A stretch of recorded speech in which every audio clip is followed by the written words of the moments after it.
እንደ ሀገር የትምህርት ጥራትን ለማምጣት ዘርፈ ብዙ የማሻሻያ ስራዎች እየተሰሩ ናቸው።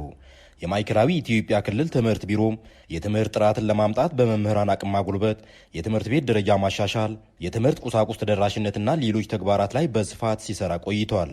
አሁን ደግሞ ባለፉት 3 ዓመታት በስራ ላይ የቆየው የስርዓተ ትምህርት አተገባበር ላይ ጥናት በማድረግና ምክረ ሀሳቦችን በመቀበል የማሻሻያ ስራ ለመስራት ከሚመለከታቸው አካላት ጋር በሆሳዕና ከተማ ምክክር አድርጓል።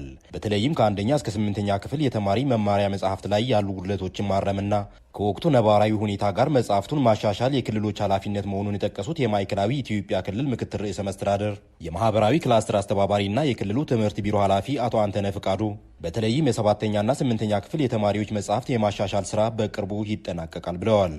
መሻሻል ያለባቸው በእያንዳንዱ ክፍል ከ1ኛ ክፍል እስከ 8ኛ ክፍል በእያንዳንዱ ትምህርት አይነት መሻሻል ያለባቸው ጉዳዮች ተለይተው የሚመለከታቸው መምህራን በተለይም የሆሳዕና ትምህርት ኮሌጅ መምህራን ተሳትፎበት እንደ ድክመት የተለዩ ጉዳዮችን አሻሽለዋል።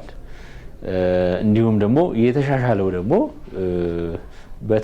ተገቢነት አለው ወይ በአግባቡ ተሻሽሏል ወይ የሚል ደግሞ ሌላ ያንን ቫሊዴት የሚያደርግ ቲም አለና ስለዚህ ያን አዲስ የተሻሻለውን ተግባራዊ የሆነውን ስርዓተ ትምህርት የማሻሻል ስራ እየሰራን ነው። የትምህርት መረጃ አስተዳደር ስርዓት ላይም መረጃዎች ከታች ከትምህርት ቤት ጀምሮ እስከ ላይ በዲጂታል መንገድ መደገፍ አለባቸው ያሉት ምክትል ርዕሰ መስተዳድሩ ለዚሁ ተግባር የሚውል ቴክኖሎጂ ተዘጋጅቶ የግንዛቤ ማስጨበጥ ስራ መሰራቱን ገልጸዋል።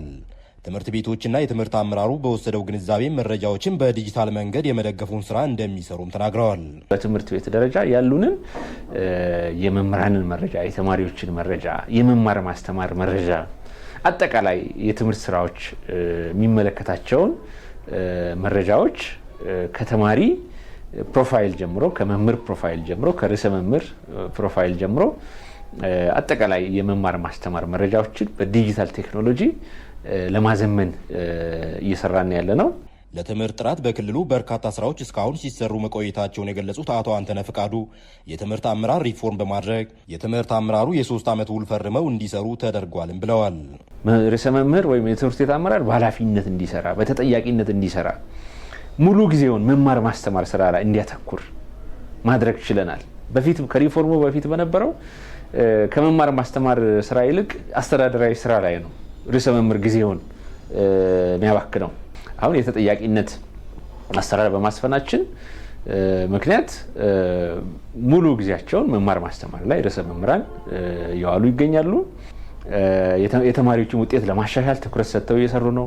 የትምህርት ቤቶችን ደረጃ ለማሻሻል ትኩረት ሰጥተው እየሰሩ ነውና አጠቃላይ የተጠያቂነት እና የኃላፊነት ሁኔታ ስለተፈጠረ አጠቃላይ የመማር ማስተማር ስራው እንቅስቃሴ እጅግ በጣም እየተሻለ መጥቷል ማለት ነው። በለውጡ ስርዓት መጀመሪያ አካባቢ የነበረውን የትምህርት ጥራት ችግር ለመቅረፍ ጥናት ተደርጎ ፍኖተ ካርታ እንደ ሀገር ተዘጋጅቶ የትምህርት ስርዓት መሻሻል እንዳለበት መጠቆሙን የገለጹት የማዕከላዊ ኢትዮጵያ ክልል ትምህርት ቢሮ ምክትል ቢሮ ኃላፊና የትምህርት ልማት ዘርፍ ኃላፊ አቶ አስከብር ወልዴ በዚሁ መሰረት እንደ ሀገር የስርዓተ ትምህርት ማሻሻያ መደረጉን ተከትሎ በክልሉም ተግባራዊ መሆኑን ገልጸዋል። በክልሉ ከ1ኛ እስከ 8ኛ ክፍል የመጽሐፍት ማሻሻያ ስራ እየተሰራ ነው ያሉት አቶ አስከብር ወልዴ በተለይም በቅርቡ የተወሰኑ የ7ኛና 8ኛ ክፍል መጽሐፍት ወደ ህትመት እንደሚገቡም ገልጸዋል። በግልጽ ለመናገር አንዱ ምሳሌ ለምሳሌ አካባቢ ሳይንስ ላይ ስለ ራስን ማወቅ አካባቢን ማወቅ ያስተምራል። አካባቢያቸው ማወቅ ሲባል ደግሞ ያሉበት ክልል ማወቅ አለባቸው ተማሪዎቻችን። ቀድሞ የነበረው ክልል ላይ የተዘጋጀ ነው። ስለ ክልላቸው የሚገልጸው የደቡብ ብሔር ብሔረሰቦችና ህዝቦች ክልል ነው። አሁን ያለነው ማዕከላዊ ኢትዮጵያ ክልል ውስጥ ነው። እዚህ ልጆቻችን አካባቢያቸው ሲያውቁ ክልላቸው ሲያውቁ እነዚህ ጉዳዮች ጭምር ማስተካከል ያስፈልግ ነበርና ለምሳሌ ነው ያነሳሁትና በሁሉም የትምህርት አይነቶች ማሻሻል የሚፈልጉ ጉዳዮች ነበሩ። እነዚህ ጉዳዮች ለማሻሻል ደግሞ ዝም ብሎ አይደለም በጥናት ላይ ተመሰረተ መሆን ብቻ ነበረበት። በምሁራኖች መሳተፍ ነበረባቸው።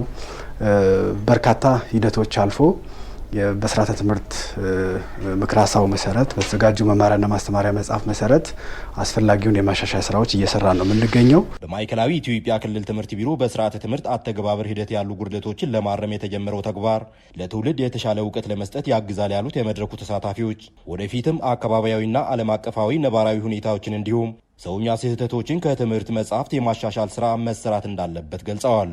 መጽሐፍን እንደ ቅዱስ ቁርአን ወይም እንደ መጽሐፍ ቅዱስ የምንከተለው ሳይሆን አሁንም ስህተቶች ቢኖሩበትም ባይኖሩበትም አዳፕት መደረግ አለበት። መጽሐፍ መምህራን በየጊዜው አፕዴት እያደረጉ ሊያቀርቡትና ተጨባጭ በሆነ መልኩ በተማሪዎች የመማር የእውቀት የክህሎት ለውጥ ሊያመጣ በሚችል መልኩ ተግባራዊ መደረግ አለበት ብዬ አስባለሁ። ትምህርት ላይ የምናመጣቸው ለውጦች ለአጠቃላይ አገሪቱ እድገት ዋና መሰረት ነውና አገሪቱ ደግሞ ተስፋ እንዳለ ወዴት እየሄደች ነው የሚለውን አቅጣጫን የሚያሳይ እንደሆነ ነው የተመለከትኩት።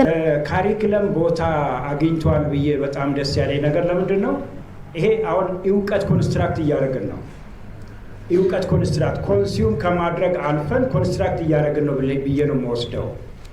አሁን ቀላል ነገር አይደለም። አሁን ዛሬ የዋልነው በጣም ብዙ ትልቅ ግንባታ ነው የገነባነው። ፎከስ ማድረግ ያለባቸው ብዬ የምወስደው ያው ካሪኩለማችን ኮምፒተንሲ ቤዝድ ነው።